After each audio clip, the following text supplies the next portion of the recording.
3 मिनिटात 30 बातम्या. Powered by बाबा जाधव मसाले, खजिना मराठी चवीचा. अस्सल खा, अस्सल रहा.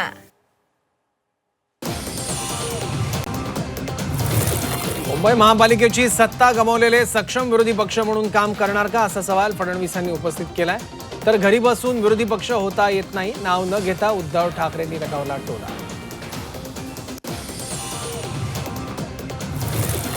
भाजप शिवसेना फोडून महापौर बनवणार, आमचं सरकार फोडलं तसंच करतील, असा टोला उद्धव ठाकरेंनी भाजपला लगावलाय. तर काही ठिकाणी अनपेक्षित निकाल लागल्याचाही उल्लेख त्यांनी केला.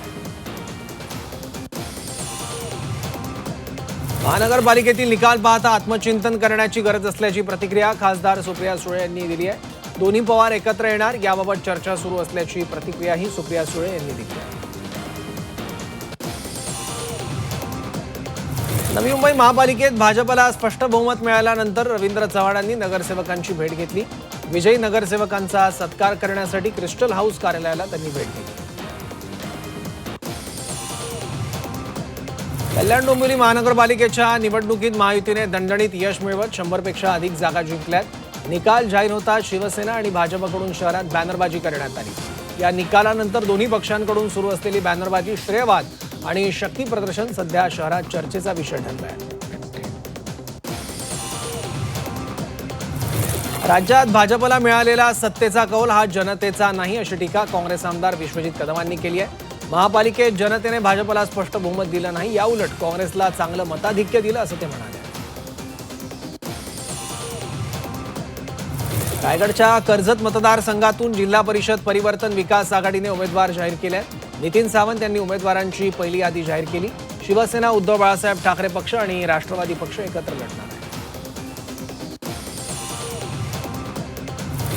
नाशिककरांनी यंदाच्या निवडणुकीत 52 माजी नगरसेवकांना घरचा रस्ता दाखवलाय.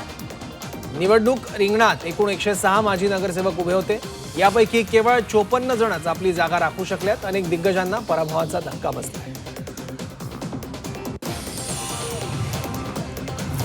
जळगावात महापालिका निवडणुकीत कोल्हे कुटुंबातील पिता पुत्राचा विजय झालाय. कारागृहातून शिवसेनेचे उमेदवार ललित कोल्हे निवडणूक लढवत होते.